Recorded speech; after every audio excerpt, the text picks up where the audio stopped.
Good morning student. आज हम पढ़ेंगे भारतीय अर्थव्यवस्था का स्वरूप, है ना, जिसमें हम पढ़ेंगे कृषि क्षेत्र की मुख्य चुनौतियाँ कि जो कृषि क्षेत्र होता है उसमें क्या क्या मुश्किलें आती है ना।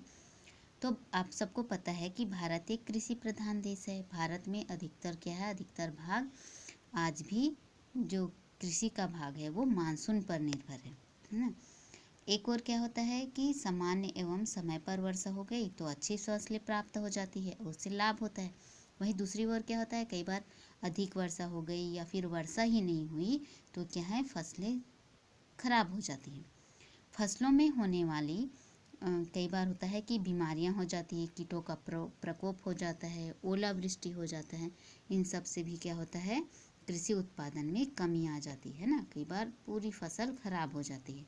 आप लोगों ने देखा है, ओला मतलब बर्फ गिर जाता है ना, तो फसलें खराब हो जाती हैं।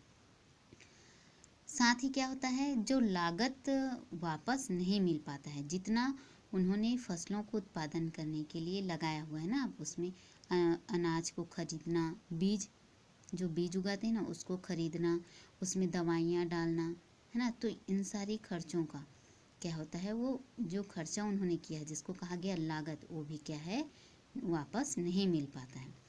प्राकृतिक परिवर्तन के कारण कृषक हमेशा क्या है, अनिश्चितता से जूझता रहता है, क्योंकि ये निश्चित नहीं रहता है कि जो वर्षा होगी वो सही समय पर सही मात्रा में होगी, है ना। इसलिए यहाँ कहा गया है कि अनिश्चितता से जूझते रहते हैं।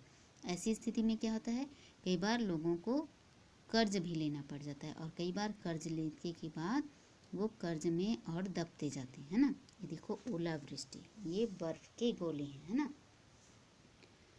किसी भी प्राकृतिक परिवर्तन से जूझने के लिए कई बार की योजनाओं की आवश्यकता होती है ना। कुछ कुछ योजनाएं जो पहले से ले ली गई होती है तो वो क्या है, कृषकों के लिए फ़ायदा होता है। जैसे है फसल बीमा, फसलों का बीमा करवाया जाता है। अनाजों का संग्रहण, है ना, अनाजों को इकट्ठा करना। मौसम के पूर्वानुमान के आधार पर फसल के प्रकार का चयन करना कि इस साल मौसम जैसे ज़्यादा वृष्टि होने वाली है, ज़्यादा वर्षा होने वाली है, तो उसके ज़्यादा वर्षा को सहने वाली फसलों को उगाना, है ना। जैसे उपाय कर करके क्या कर सकते हैं, समस्या से का समाधान कर सकते हैं। इस प्रकार की योजनाओं का उचित क्रियान्वयन हमारे लिए एक चुनौती है कि हम इसको कैसे अपनाएं, है ना, कैसे करें। आज हमारे देश में लगभग 45% कृषि भूमि सिंचाई के विभिन्न साधनों से सिंचित है। मतलब कई ऐसे साधन, अभी मैं 9th क्लास में, है ना, तो कई ऐसे साधन हैं जिससे क्या होता है, सिंचाई की जा सकती है। फिर भी एक बड़ा हिस्सा केवल मानसून पर ही निर्भर रहता है। यही सूखी खेती का इलाका है। यहाँ क्या हो जाता है, इसी को क्या कहते हैं, जो सिर्फ मानसून पर निर्भर रहते हैं, वो क्या है, सूखी खेती का इलाका है।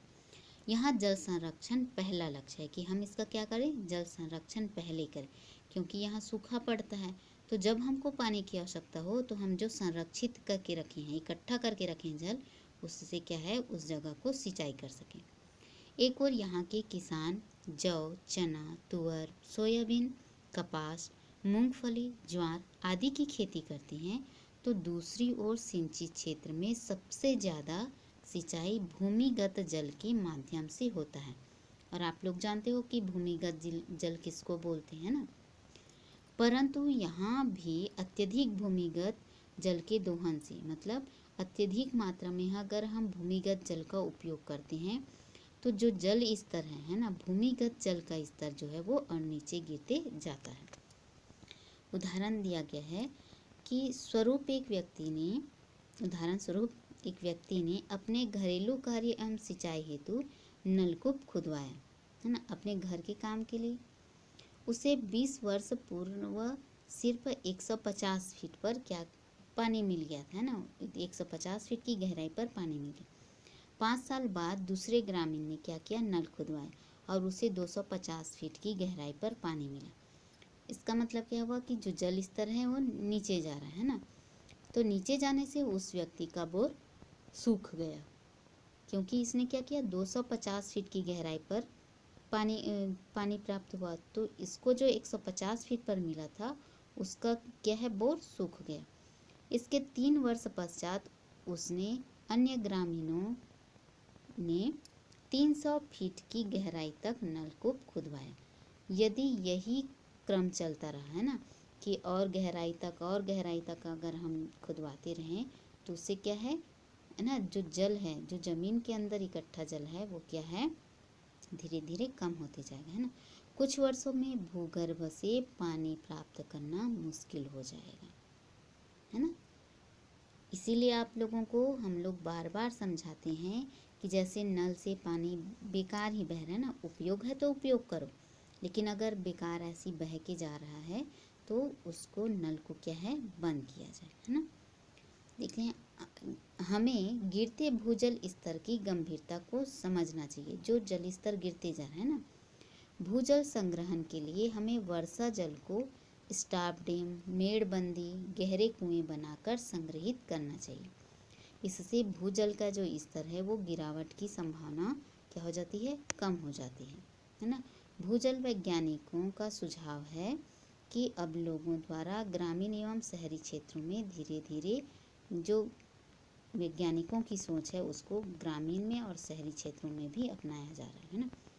ग्रामीण स्तर पर भी क्या करते हैं कि मेड़बंदी या फिर बड़े बड़े तालाब बनाकर जल को इकट्ठा करते हैं। कौन से जल को, बरसात के जल को।